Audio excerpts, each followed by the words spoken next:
Pai, do Filho e do Espírito Santo. Amém. Vinde, Espírito Santo, enchei os corações dos vossos fiéis e acendei neles o fogo do vosso amor. Enviai o vosso Espírito e tudo será criado e renovareis a face da terra. Oremos. Deus, que instruístes os corações dos vossos fiéis com a luz do Espírito Santo, fazei que apreciemos retamente todas as coisas segundo o mesmo Espírito e gozemos sempre da sua consolação. Por Cristo, Senhor nosso. Amém. Querido irmão, querida irmã, bom dia. Você que me acompanha na reflexão diária do Evangelho, da Palavra de Deus, seja muito bem-vindo.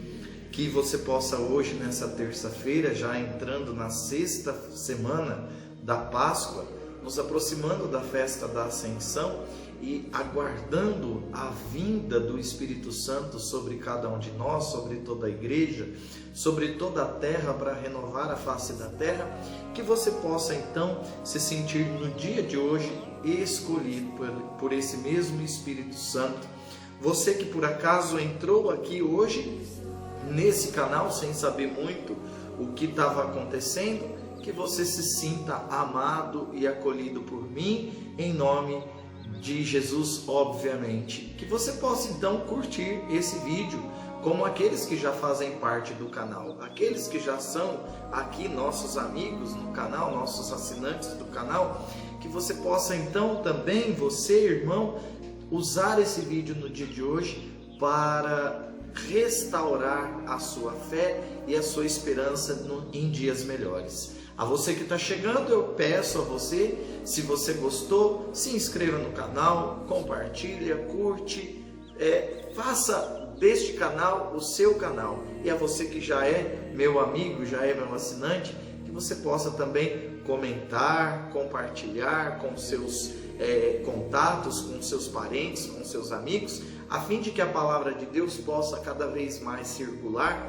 e chegar até os confins da terra. Pois bem, sexta semana, terça-feira, Evangelho de João, capítulo 16, versículos de 5 a 11.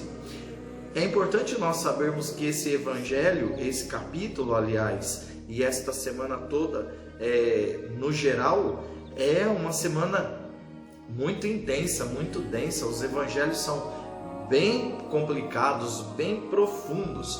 Por isso vale a pena que nós prestemos muita atenção nas dicas, nos detalhes que o evangelista nos diz nesses dias que antecedem a ascensão e a vinda do Espírito Santo. Pois bem, vamos à leitura do texto. Naquele tempo, disse Jesus aos seus discípulos: agora parto para aquele que me enviou. E nenhum de vós me pergunta: para onde vais? Mas, porque vos disse isto, a tristeza encheu os vossos corações. No entanto, eu vos digo a verdade: é bom para vós que eu parta. Se eu não for, não virá até vós o defensor.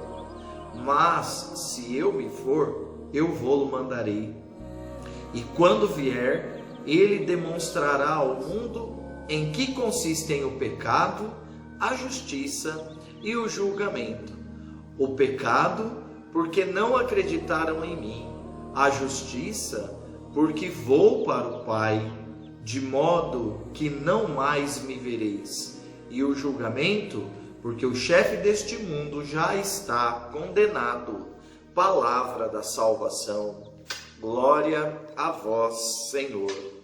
É interessante, queridos irmãos e irmãs, que desde domingo, quando nós começamos a ouvir Jesus falando sobre a sua ida, nós começamos também a talvez ter os mesmos sentimentos dos apóstolos durante a Santa Ceia.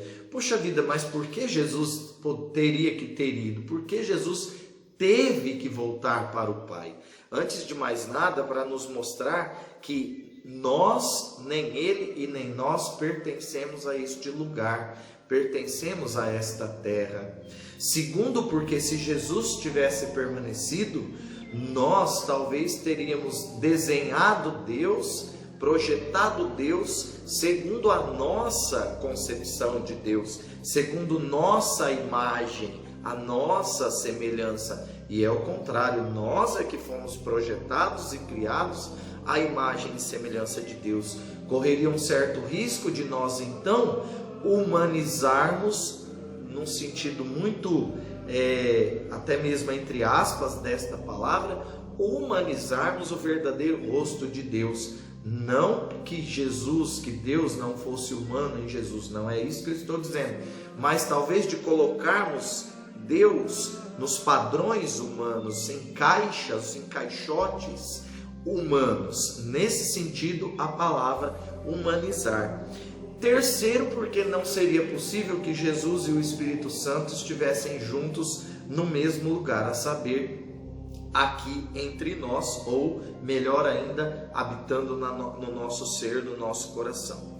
Isso fez com que os apóstolos então, e eu fiz algumas anotações, se vocês me permitem, eu vou estar olhando bastante para as minhas anotações. Eu tive mais tempo na segunda-feira para fazer isso, tal, então eu consegui traçar assim, mais ou menos umas linhas para nós pensarmos um pouquinho nesta reflexão e nesse tempo que antecede a vinda do Espírito Santo. Então, o fato de Jesus dizer aos discípulos que estavam indo embora causou uma certa estranheza nos apóstolos, mas também causou um certo ar de tristeza, de desconforto. Por que não dizer um tempo de aridez? Tempo de aridez que faz parte na vida de todas as pessoas que perdem alguém querido. Olha, é verdade, quando alguma coisa muito ruim acontece conosco, parece que a gente passa por um tempo de deserto, um tempo de aridez. Dá-se até a impressão de que nós estamos abandonados, que nós estamos sozinhos. Então, esse período que antecedeu a morte de Jesus e depois a ressurreição de Jesus e a vinda do Espírito Santo, transformou o coração dos discípulos, a vida dos discípulos num tempo de deserto, num tempo de aridez. E é interessante falar de tempo de aridez, porque justamente do dia da ressurreição até o dia da ascensão são 40 dias, significando aquele período de deserto também que o povo passou. Então é óbvio que às vezes nós passemos em nossa vida tempos de solidão, tempos de aridez. É um tempo propício para esperar então o Espírito Santo, o Paráclito.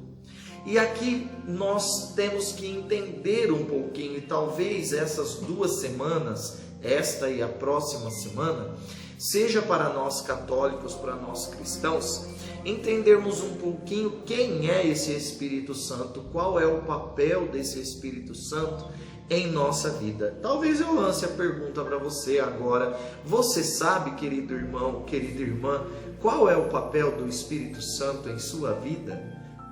O que faz? Qual é a função do Espírito Santo na vida de cada católico, de cada cristão, de cada crente que acredita em Cristo? Qual é essa função? Qual é esse papel? Bom, o Espírito Santo tem inúmeros papéis, eu tracei alguns aqui. É claro que não são todos, a gente não consegue esgotar. Então, o padre, durante essas 2 semanas, vai estar falando um pouquinho desse aspecto, desses aspectos do Espírito Santo. Mas, antes de mais nada, nós temos que pensar o seguinte: o Espírito Santo só age em nós, e isso é muito importante. O Espírito Santo só age em nós, ele só se torna de fato o nosso defensor, o nosso paráclito, o nosso advogado. Ele só exerce o seu papel em minha vida, em sua vida, se, antes de mais nada, nós pedirmos esta presença, esta força, esta alegria para Jesus. Só se pedirmos, senão ele não nos violenta, ele não força a entrada no nosso coração. É necessário então pedir. antes de mais nada, pedir. Segundo, não colocar barreiras. Não podemos colocar barreiras para a ação do Espírito Santo em nossa vida, para ele de fato ter a função e exercer o seu papel, o porquê ele foi enviado em nossa vida. Eu me recordo uma outra passagem aqui, Deus no Antigo Testamento dizendo: assim como a água que cai na terra não volta para mim sem que ela atinja o seu objetivo, assim também a palavra de Deus, quando eu envio, a minha palavra quando eu envio, não volta para mim sem fazer aquilo que eu mandei, sem fazer o seu papel. Essa é a função do Espírito Santo. Ele não volta sem exercer o seu papel. Porém, primeiro temos que pedi-lo. Segundo, temos que não impedi-lo, não colocar barreiras. Assim, Jesus então coloca que o Espírito Santo vem, é necessário que ele vá embora para que o Espírito Santo habite em nós, para que ele mostre ao mundo três coisas, para que ele coloque as claras. Então, a primeira coisa, a primeira função, o primeiro papel do Espírito Santo, colocar às claras aquilo que está escondido, a saber, o pecado, aquilo que é errado, a justiça, que é o próprio Jesus em nossa vida, o viver de Jesus em nossa vida, e o julgamento, significando que as coisas erradas têm que ser julgadas, não por mim, não pelo mundo, mas a partir da luz do Espírito Santo, a partir da vida de Jesus. Então, eu vou parar por aqui, porque já deve estar bem claro um dos papéis do Espírito Santo. O Espírito Santo coloca as claras. Então, coloca as claras o quê?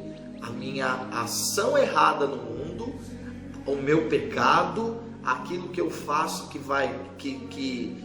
me condena, por assim dizer, que me distancia, a palavra melhor é essa, que me distancia da imagem de Deus, que foi esta imagem, foi para isso que Deus me criou.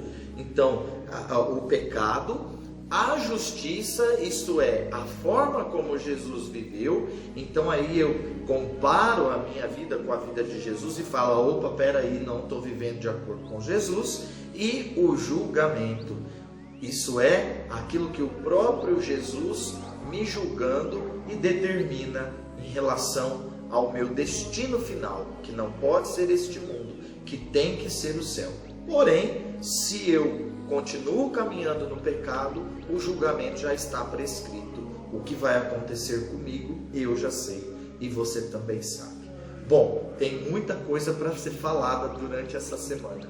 Vamos fazer assim, pedindo agora nesse momento que o Espírito Santo nos fortaleça, que é outro papel do Espírito Santo, mas para que nós entendamos nesse momento o que é o pecado, o que é a justiça e o que é o julgamento, e acreditar que o melhor é não ter a presença física de Jesus, mas ter a presença do Espírito de Deus nos conduzindo e nos guiando. E por falar nisso, de não ter a presença física de Jesus, refletirmos o porquê nesse momento e o para quê nesse momento e o que Deus nesse momento quer nos dizer a cada um de nós enquanto igreja, de por que neste momento nós estamos fechados, com a igreja fechada, porque ainda não simplesmente pelo Covid, mas para que tudo isso vai servir?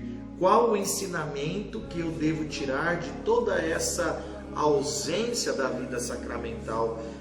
Qual é o valor exato que eu devo dar para essa vida sacramental e a vida do Espírito Santo em minha vida? Amém? Louvado seja nosso Senhor Jesus Cristo, para que sempre seja louvado. Em nome do Pai e do Filho e do Espírito Santo. Amém. Um beijo, fique com Deus e até amanhã, se Deus quiser.